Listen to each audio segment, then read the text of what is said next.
let's get to the actual revision of each Yeah. section.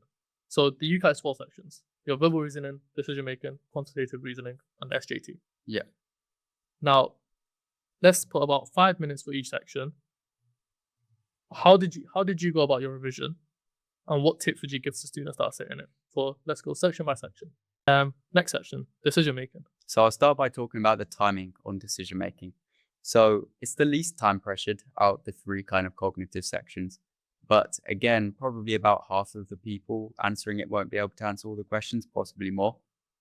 So one small timing thing that I think pretty much every student should be implementing is that if you're running out of time on decision making, skip the logic puzzles. So the logic puzzles are the ones where it's got like 4 people and you're kind of matching them up with the activities that they do that people will know once they start practice, right? And these questions, first of all, they take the longest amount of time. Second of all, they're the hardest questions to get right, in my opinion. And third of all, they're only worth 1 mark. So unlike the kind of syllogisms or inference questions where you drag the yes or no, those ones are worth 2 marks. So they're definitely worth doing. Logic puzzles, they take a long time and they're only worth 1 mark. So what I kind of recommend to everybody is you skip those going through the first time, because the last 16 questions are the opposite. They are fairly easy and they are quick to answer. Those are the kind of Venn diagram and probability ones. So you don't want to be missing out on any of those. So skip the logic puzzles, come back to them at the end. And that should be kind of the one big thing that will cause a leap in your score if you weren't doing it already. I'd say the only reason why I didn't do that and why I recommend students who are aiming to answer all of the questions on decision making don't do that is actually because once you answer the logic puzzles, you're going to have more time pressure on you. And that's going to kind of force you to take those last 15 questions more quickly. And as long as that doesn't influence your kind of accuracy on those final 15 questions, it can actually be a good thing to kind of have that extra time pressure on you. So that's a kind of general timing tip for decision making. Then we can talk about some tips I have for syllogisms.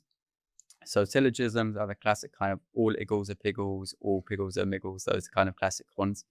And first thing I would say is you need to understand the kind of vocabulary that they use. So for example, words such as some have very strict definitions actually. So of course, in our day-to-day life, when we say some, we're not talking about a very specific thing. But in the UCAT, it means strictly 2 or more, but not all.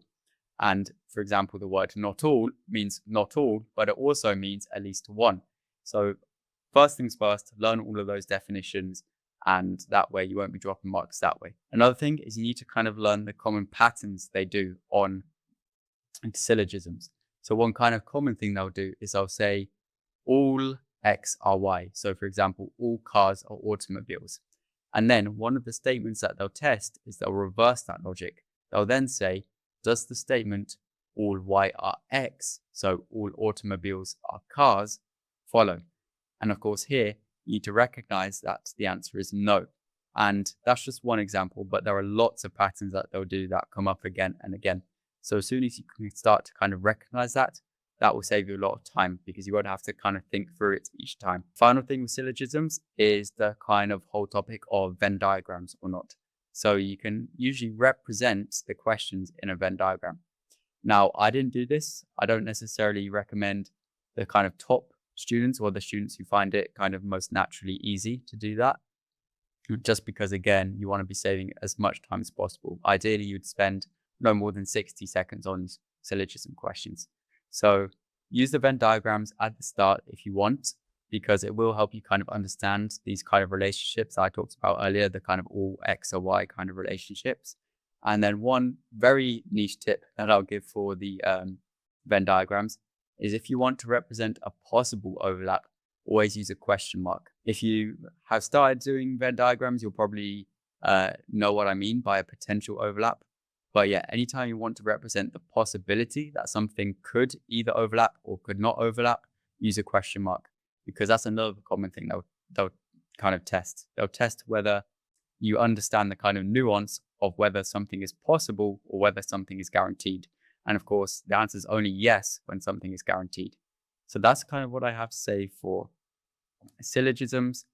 Then I don't think I'll go through all of the individual question types, but yeah, that's kind of the main thing I wanted to say Yeah. for decision. And I think with the Venn diagrams is it kind of just helps students if they are starting out, kind of just be able to like envision it all in person instead of having it all up in their Yeah. heads, just Yeah. like getting stuff mixed up. And going back to logic puzzles, I'd say even for the top students, writing it down on your whiteboard is usually the best strategy, because you kind of have to think of it like, what's the worst case scenario? When you're doing it in your head, the worst case scenario is you try to do it in your head, you spend like 1 or 2 minutes on it, and then you realize you need to use the whiteboard anyway. Whereas if you just commit to using the whiteboard, worst case scenario, you spend a bit more time than you would if you did it in your head. But But you're getting overall, there. yeah, exactly. So you need to kind of assess how it is for you. Are you somebody who, unless something goes very bad, you won't be able to answer all the questions in time, in which case you should take the kind of more safe approach.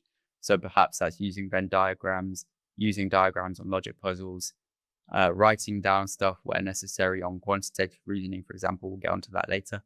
But yeah, you need to assess for yourself whether you're aiming for a more kind of high risk strategy or a lower risk strategy. And that's of course just going to depend on what you're aiming for and the kind of patterns you identify in your mocks.